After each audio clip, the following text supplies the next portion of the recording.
Puerto Rico, soy Carmen Enid Acevedo y estamos en Bonita Radio a las 5 de la tarde. ¿En qué palo es noticia? Hoy las noticias más importantes del día siguen relacionadas con el COVID, pero también nos sorprende que la administración Joe Biden-Harris tomaran la decisión desde el Departamento de Justicia que todos sus fiscales en oficinas federales, fiscalías de Distrito Federal, tienen que renunciar. Va a haber transición. Lo que le preguntáramos hace unas semanas a Stephen Muldrow se concretó. Todo el mundo allí en el Departamento de Justicia de Estados Unidos, a través de todas sus jurisdicciones, tienen que renunciar. Solo 2 se quedan. Y se quedan solamente porque tienen casos pendientes, investigaciones relacionadas con el presidente Trump. Importante, vamos a hablar sobre eso y vamos a hacer el análisis. Gracias, Javier González. Dice, hermosa Carmen Enid. Es que pues tengo que de vez en cuando, de acuerdo a mis fachonistas, ponerme la tela cuando voy a hacer diversos programas. Y hoy grabamos algunos de los segmentos de Boricuas Globales que sale este jueves a las 8 de la noche aquí en Bonita Radio. Y antes de seguir, vamos a pedir que compartan. Hoy vamos también a hablar de lo que está pasando en el Departamento de Salud.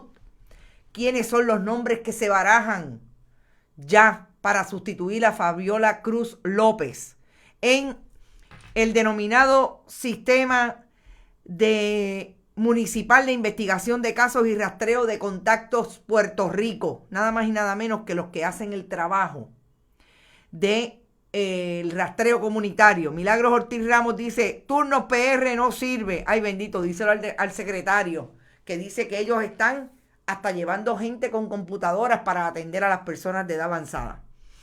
Vayan a bonitaradio.net, allí pueden compartir todos nuestros productos, pero también pueden, si les interesa y tienen la capacidad, donar a nuestro proyecto a través de PayPal y tarjetas de crédito.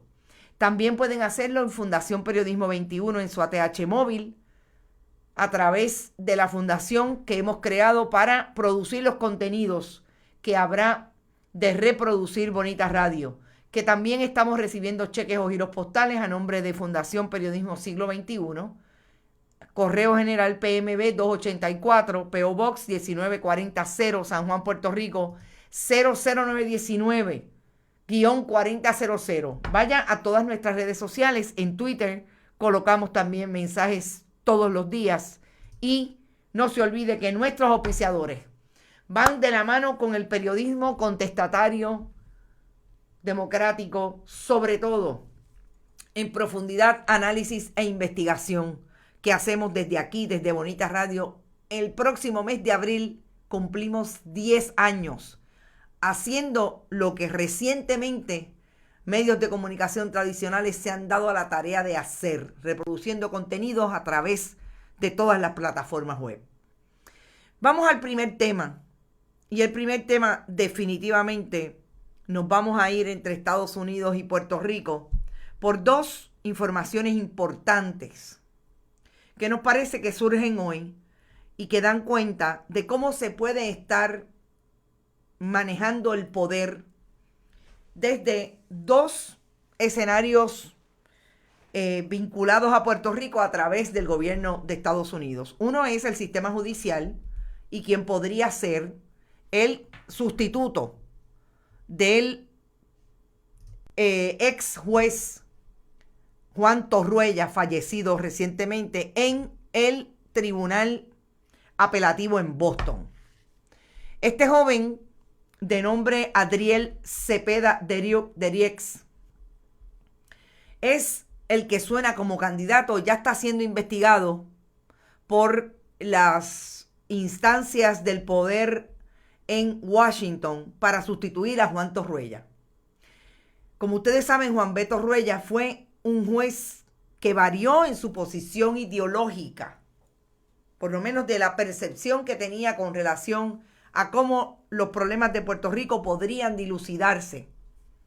Por un lado, en términos de lo que compete a la relación política con Estados Unidos, y por otro lado, la posición de avanzada que en un momento planteó desde el estrado, que se relacionó con la medicalización de la droga.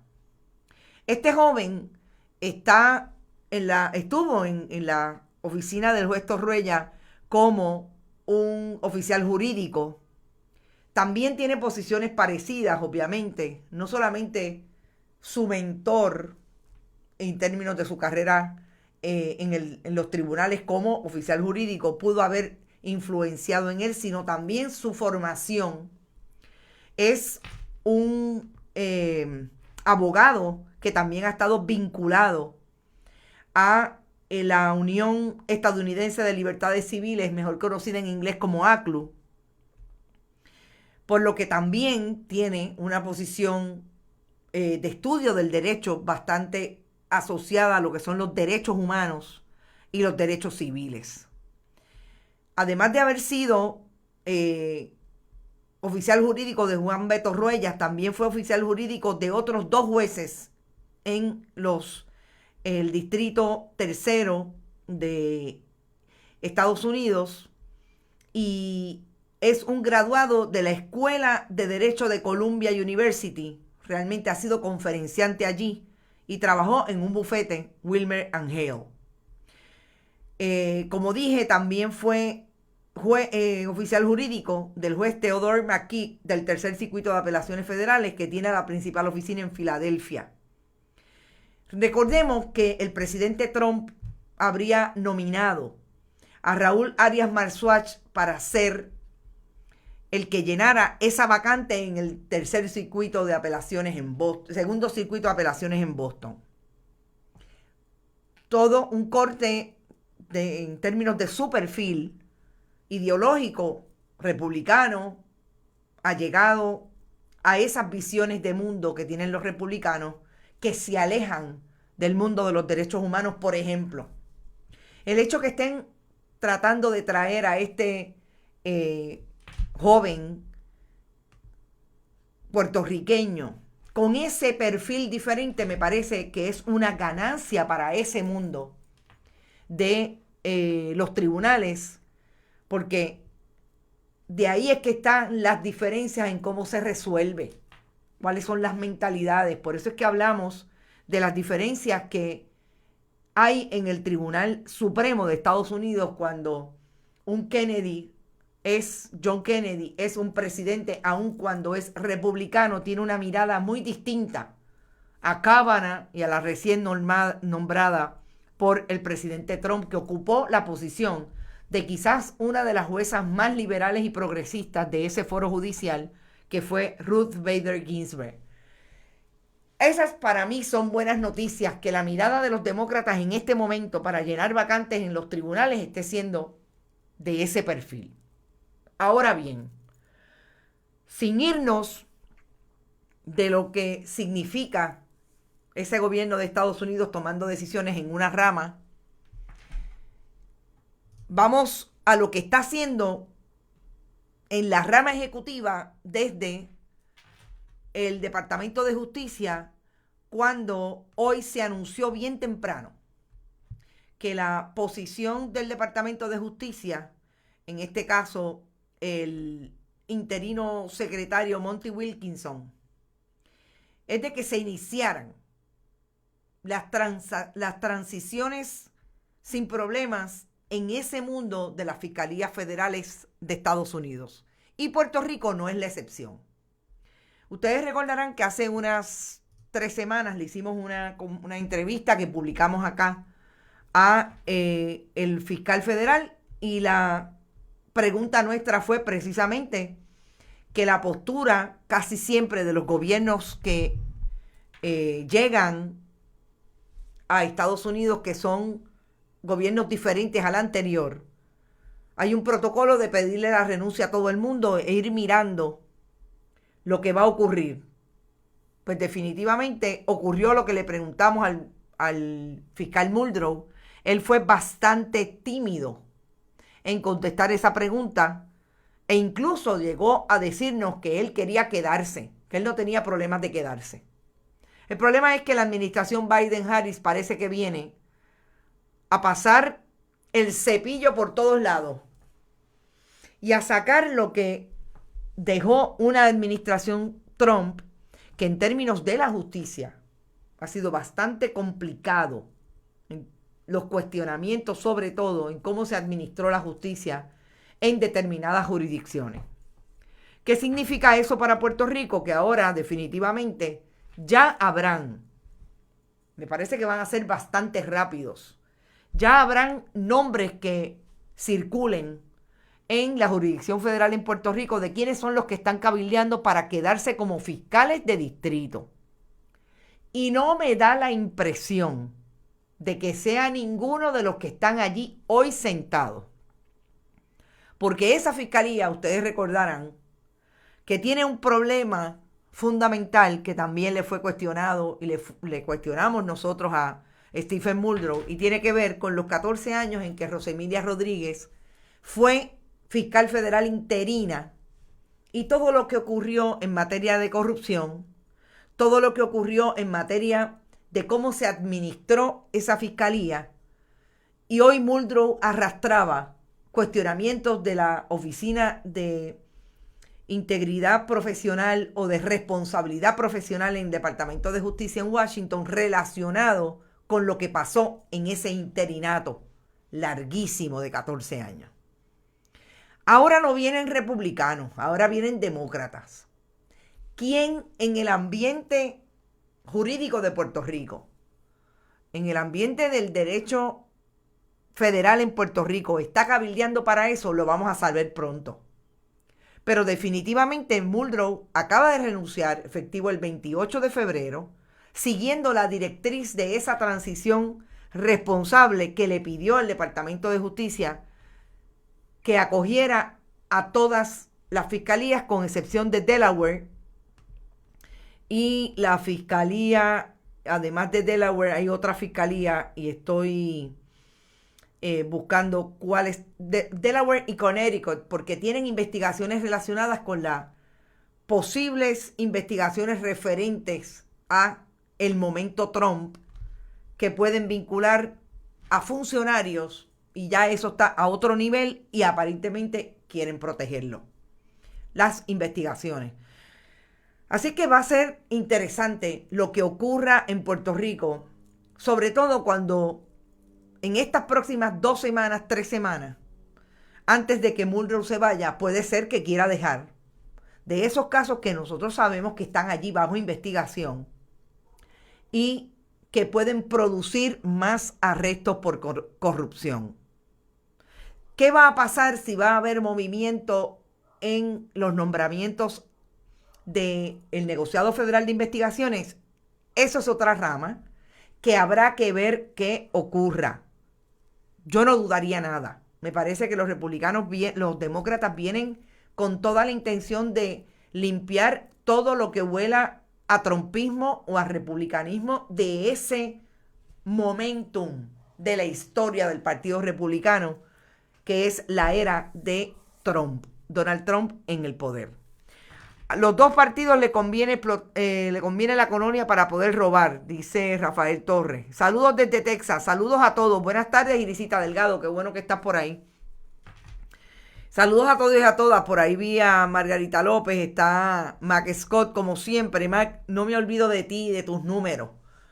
Estos días son convulsos y no he podido trabajar mucho en los números que quisiera colocar de frente con relación al COVID en comparación con lo que está ocurriendo en Estados Unidos y en otros países.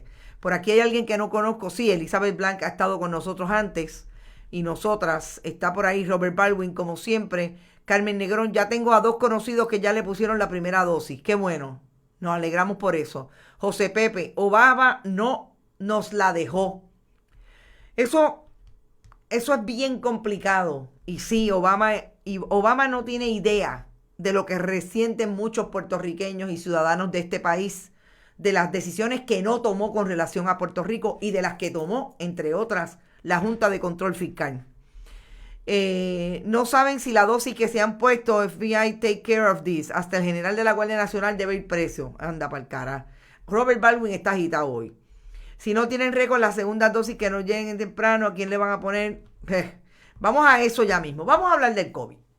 ya salimos de la jurisdicción de Estados Unidos en Puerto Rico. Vamos a hablar de lo que acaba de publicar hace un rato el Centro de Periodismo Investigativo, que es aquello que se constata cuando el Departamento de Salud, que trató por todos los medios, el secretario Carlos Mellado, su gente y la doctora Iris Cardona, que dirige el proyecto de vacunación, de hecho, dirige una oficina que se dedica a eso en el Departamento de Salud, y ahora está haciéndolo, obviamente, con las vacunas del COVID. Se planteó que Puerto Rico, el Departamento de Salud, no tenía ni pies ni cabeza con relación a ese proyecto de vacunación. Pues definitivamente cuando le entregaron al CPI a través de un caso en el tribunal, no solo entregaron motu propio, no fue que dijeron aquí está, fue que tuvieron que ir al tribunal para entonces allí, una vez el CPI tuvo que hacer la gestión de solicitar que se interviniera en esto que a todas luces es esconder información pública, no hacerla disponible para el país, porque si no se la dan a los periodistas, no se ve en ninguna parte. Pues nos damos cuenta que en efecto, las personas que se han vacunado desde el 15 de diciembre, que ustedes saben que hay personas de hasta de 20 a 40 años, lo han hecho a sabiendas de que el Departamento de Salud no tiene idea clara de quiénes se han vacunado, porque así no se lo han establecido los proveedores de esa vacunación. La lista que le entregó el Departamento de Salud al CPI está incompleta. Interesante. Entregó un resumen que agrupa los datos por segmentos amplios de edad en 281 entradas, en lugar de las 247,000 récords individuales de las personas que según ellos han sido vacunadas y registradas hasta el 29 de enero. O sea, mire, esto no es otra cosa que entregar datos bajo la molestia de que no quererlos entregarlos lo más complicado posible para que el que está al lado de acá no pueda hacer bien su trabajo. Esto no es la primera vez que pasa cuando una organización o un periodista o una periodista piden información pública. Yo siempre digo que si usted no está claro de lo que va a pedir, lo que va a hacer el otro, en este caso el gobierno, es enredarlo en datos.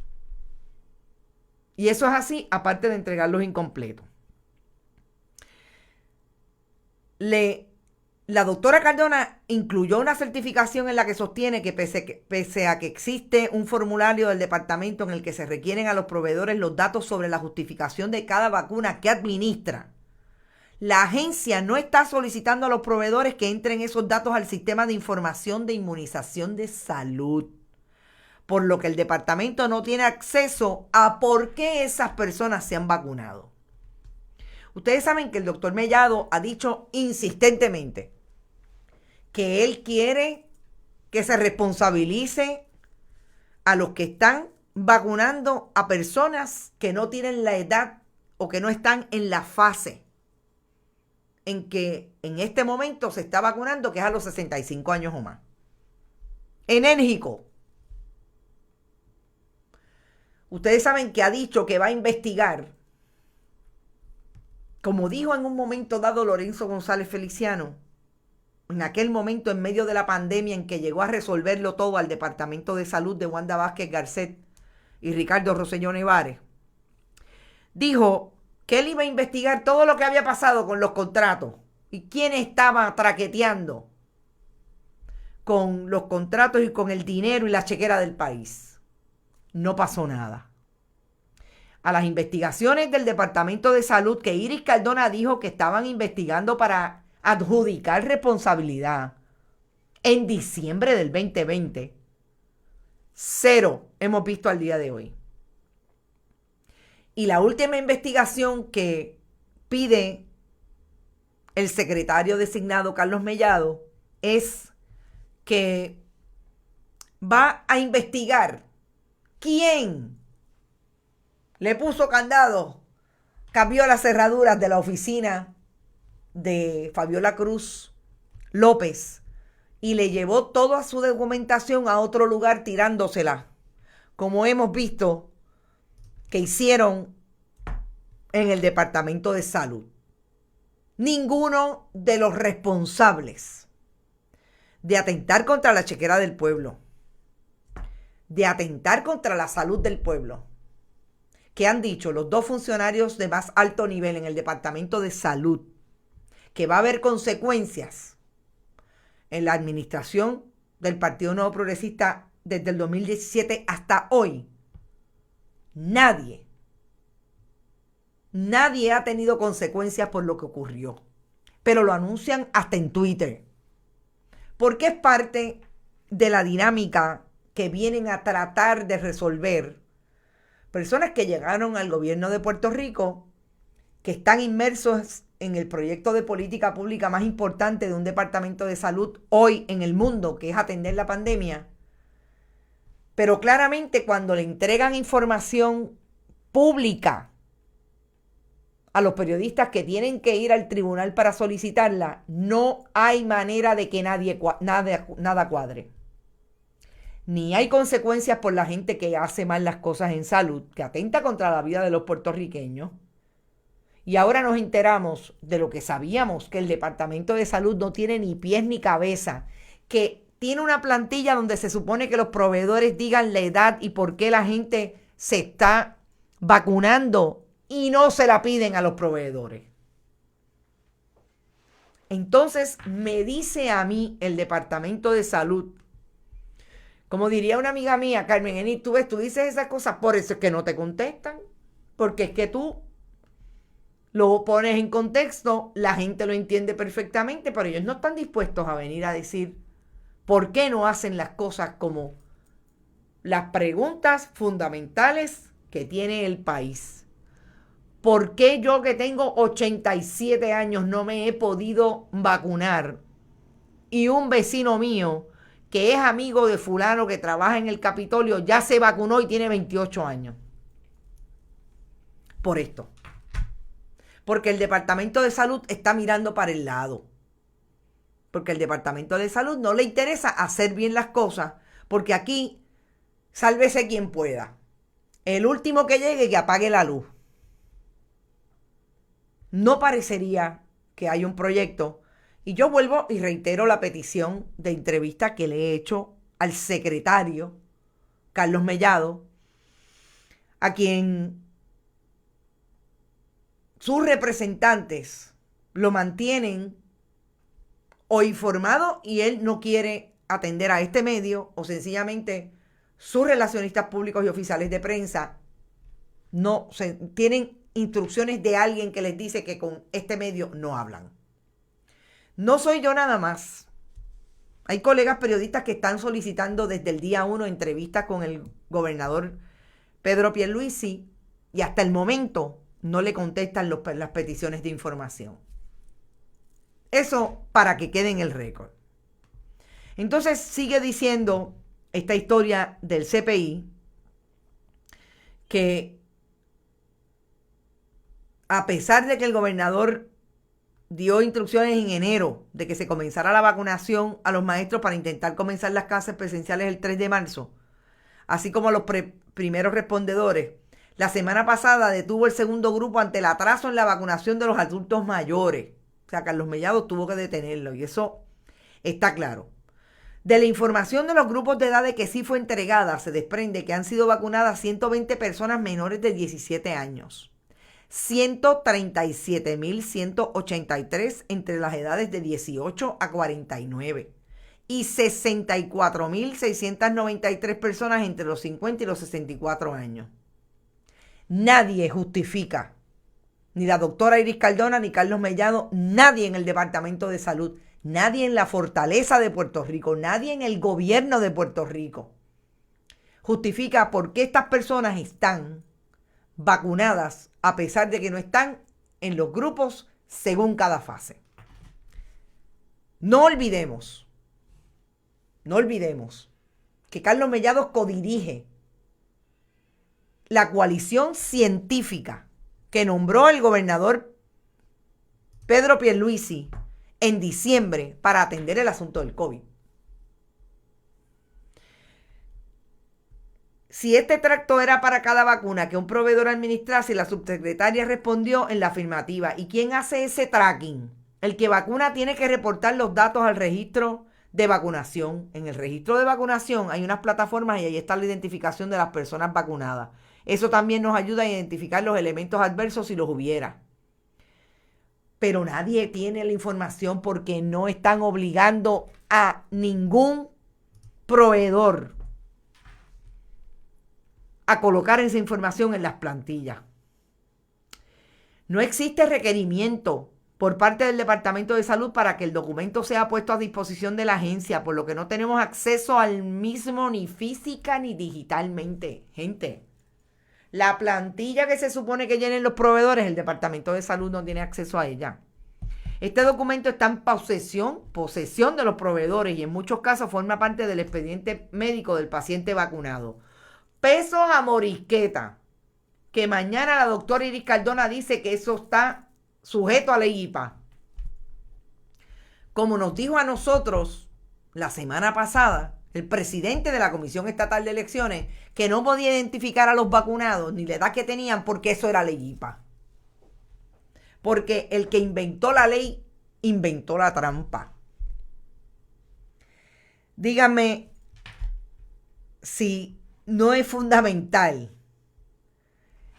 como dice Mariel Rodríguez Caloca, identificar a los que no dicen nada. Y es el país, el que no tiene información. Somos los periodistas los que tenemos que estar día a día tratando de buscar la forma.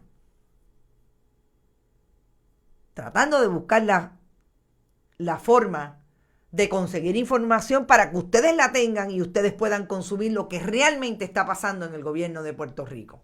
Y como dice Milagros Ortiz Ramos, cuidado, no todo es ley IPA. Claro, esa es la excusa, la ley IPA.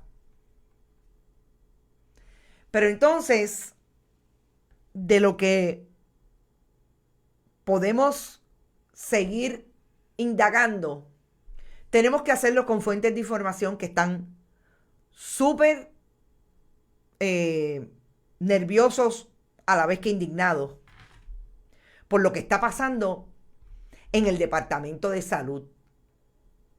Y créanme, si Bonita Radio tuviera los millones que tienen otros medios de comunicación tradicionales en Puerto Rico, hacía rato que estaríamos en los tribunales.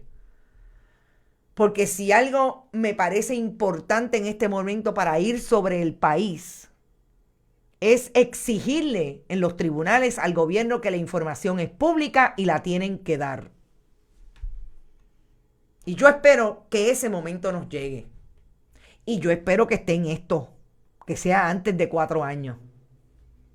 Porque definitivamente lo menos que se merecen es que los medios de comunicación, independientes o no, vayan hasta las últimas consecuencias a buscar información que le debemos al país. ¿O es que aquí nadie tiene un viejo 65 años o más que esté lamentándose todos los días porque no tiene la vacuna y porque tiene miedo a salir? Y ya hay 137,000 personas entre 18 y 49 años que la tienen. Aquí nadie se ha leído la ley IPA. Exactamente. Gracias, Lourdes Ruiz, por eso. A los departamentos de salud les deben acusar de crímenes contra natura en plena pandemia haciendo esta asquerosidad. ¿Cómo se llama la nueva Mabel Cabeza? Gracias por traerme ese tema, porque es el último que voy a tocar hoy y tiene que ver con lo que ha ocurrido en el Departamento de Salud, que no lleva 2 días ni desde el 2 de enero. Lleva mucho tiempo y comenzó a deteriorarse a gran escala en la administración Luis Fortuño. Y hay un personaje que es un personaje bien interesante, que yo voy a empezar a decir algunas cosas hoy. Y está obviamente ubicado en el contexto de todo lo que ha ocurrido en Puerto Rico relacionado con el caso de el desplazamiento de Fabiola Cruz López de ese programa de sistema municipal de rastreo.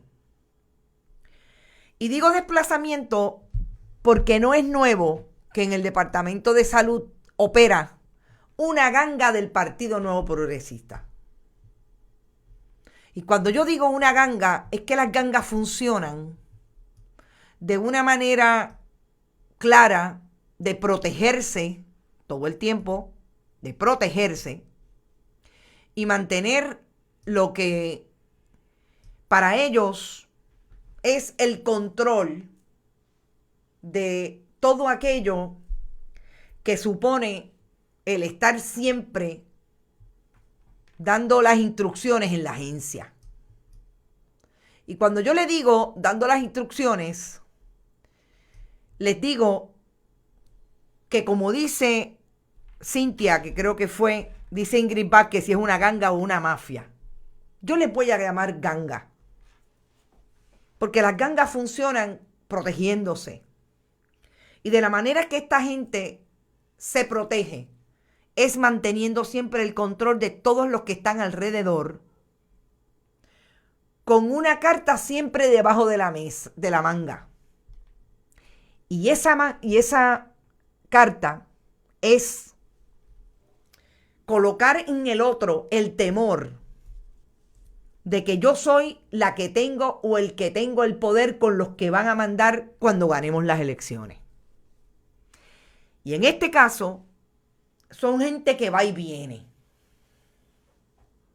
Son gente que va y viene con ese poder y que también se cuela con muchos miembros del Partido Popular en el caso del Departamento de Salud. María Cruz dice el poder. Para el PNP, el fin definitivamente justifica a los medios, según Ivonne Avilés.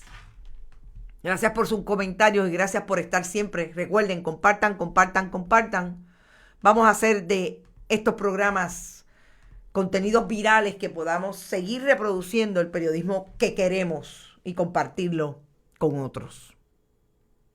Cuando hablamos de quién sustituye a Mabel Cabeza, hablamos de una persona que no necesariamente la sustituye, porque siempre ha estado en el Departamento de Salud. Imagínense desde cuándo. Estamos hablando de una persona que lleva por lo menos desde el año 1993, cuando fue ayudante de Carmen Feliciano de Melesio. Que Dios la tenga donde no se moje. Carmen Feliciano de Melesio fue la primera secretaria del Departamento de Salud de Pedro Rosselló González. Y este personaje estuvo ahí, se agenció una pensión bien grande, gracias a la ley de retiro temprano en el servicio público. Se alega que fue la persona que despidió a todos los directores regionales de salud llegada a la administración Luis Fortuño. Y se fue en retiro, pero volvió con un contrato, los famosos contratos en el Departamento de Salud que se otorgan a través de esa corporación de recursos humanos conocida como Manpower. Que se supone, ojo, que se supone que no ocurra en una agencia a través de contratos lo que es una plaza y tiene toda la estructura de un puesto dentro del servicio público.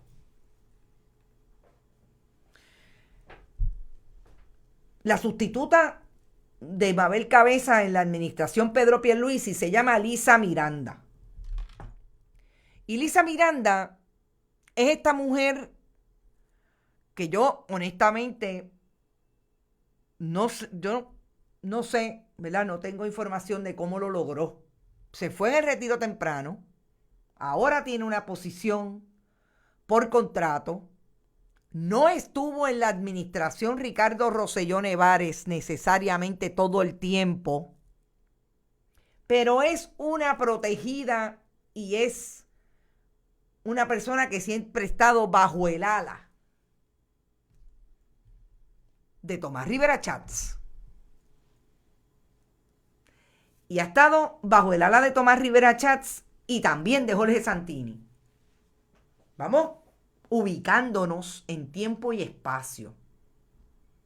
Vámonos a ubicar en el momento en que estamos hablando. Algunos de ustedes decía es rosellista. Lo que pasa es que recuerden que las alas de los rosellistas se bifurcaron en un momento dado y hay entonces los que estuvieron con Pedro Pierluisi en aquella famosa primaria con Ricardo Rosselló, aunque después él dijo que a pesar de que Ricky no tenía experiencia, no importaba. Él era PNP y él iba a votar por él y tenía que ser el gobernador de Puerto Rico. Y ahí lo tenemos. A Ricardo Rosselló Nevares siendo el primer gobernador en Puerto Rico electo, sacado mediante la protesta del pueblo. Así es que ese grupo, Lisa Miranda no es una persona de la edad de el grupo de Ricardo Rosselló Nevares. No. Pasa es que ahí es que los caminos se dividen. Para estos miembros del Partido Nuevo Progresista en el Departamento de Salud, que incluso Lisa Miranda fue la persona que dirigió un esfuerzo del partido a través de la famosa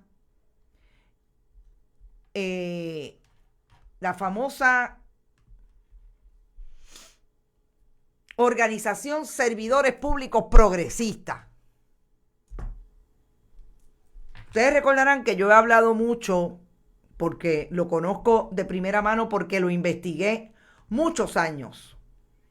Precisamente cuando estaba en el periódico El Nuevo Día, aquellas organizaciones que se dieron bajo el Rosellato, que tienen que ver con los miembros del Partido Nuevo Progresista en las diferentes instituciones públicas. Entre ellas, las relacionadas con las corporaciones públicas, como por ejemplo la Telefónica de Puerto Rico. Pues miren, servidores públicos del Departamento de Salud. Lisa Miranda fue la directora de la Comisión del Suicidio. Ya ustedes ven, aquí está con Teresa Soto González, la subcoordinadora de los servidores públicos. Y Lisa Miranda Rodríguez, la coordinadora. Bien claras están, fíjense la imagen, ambas. Definitivamente bien claras frente a la fortaleza. Vota por nosotros con una cruz azul. Con una cruz azul. Para que votes por nosotros, para representarte como los servidores públicos del Partido Nuevo Progresista. Está bien claro el asunto de Lisa Miranda. No es hermana de Edwin Miranda, el de COI. No lo es. Entonces, ¿por qué es importante la ecuación Lisa Miranda? Porque toda la información que yo tengo, y esto es lo único que voy a decir sobre ella, ubicarla en el contexto histórico de una persona que está hoy en el Departamento de Salud, dirigiendo los esfuerzos del Partido Nuevo Progresista allí, llegada ahí de la mano en principio de Lorenzo González Feliciano y hoy del que me dicen que es el secretario de facto, Johnny Colón. Así es que eso, ubicado en qué contexto, en el desplazamiento que le hicieran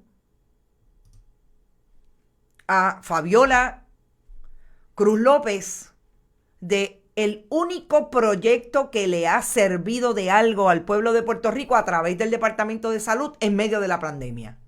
Porque no estaba dirigido por un achichincle, porque estaba dirigido y coordinado por una epidemióloga bona fide, sin vinculaciones político-partidistas, para no hacer lo que la ciencia y su mentalidad de científica le dice que haga. Eso fue lo que hizo Fabiola Cruz López. Ahora bien, ya sabemos dónde está Lisa Miranda en todo esto.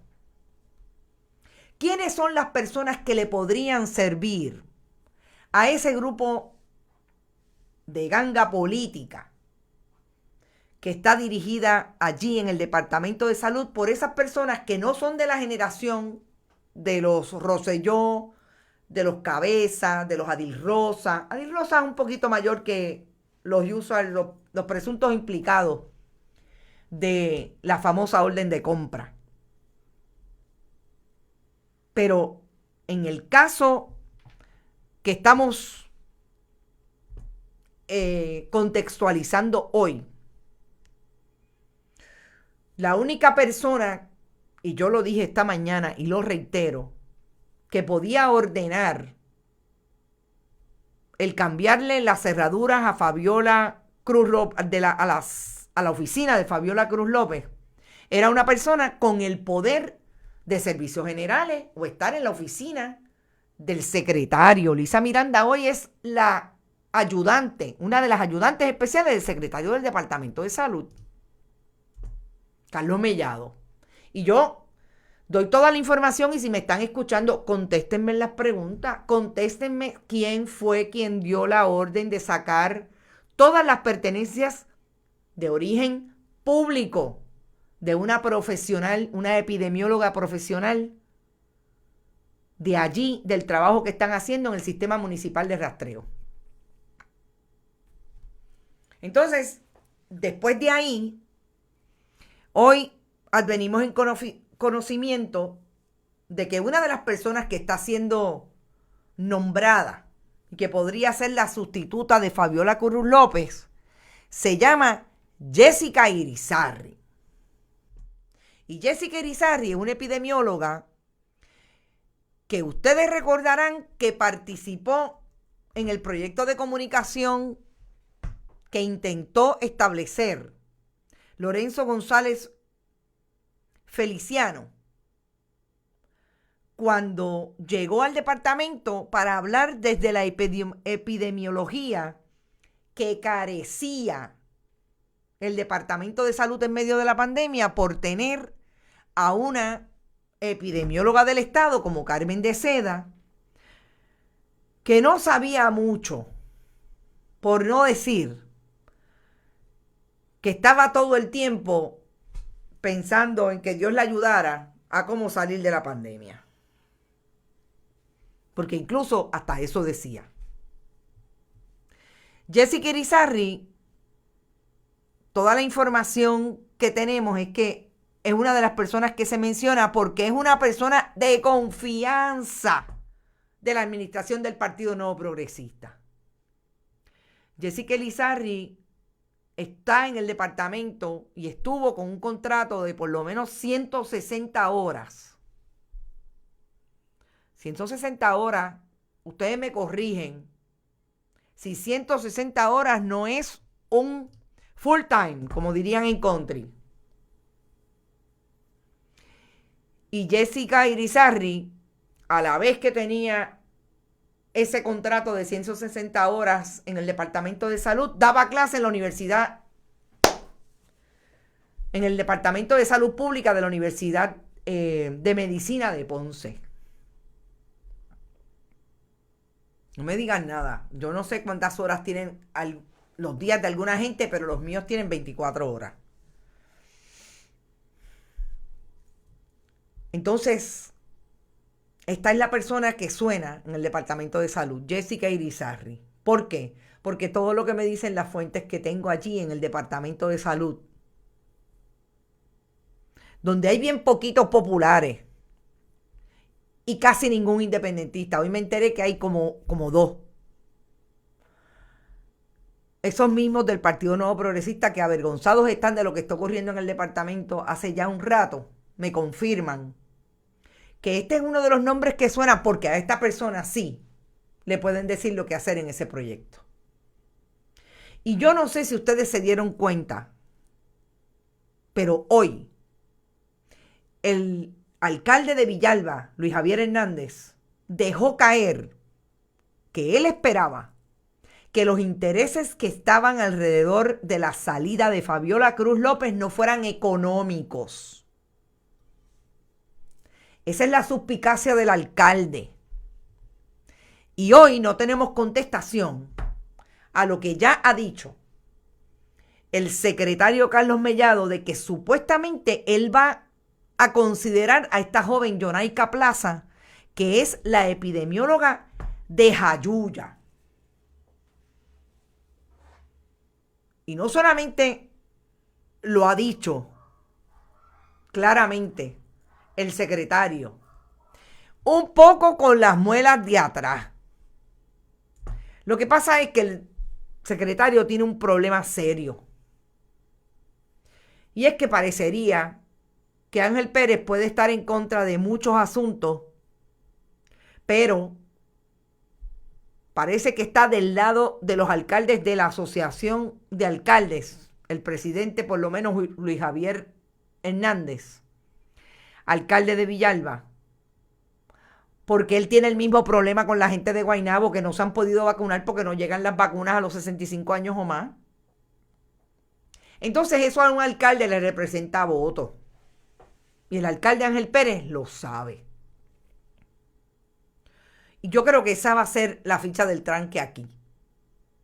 Fíjense, como también nos dijo el alcalde esta mañana en esa entrevista, que fueron él y el alcalde de Guaynabo, Ángel Pérez, a decirle, a exigirle al secretario de Estado que ellos tenían que tener representación en el Comité de Reconstrucción del país.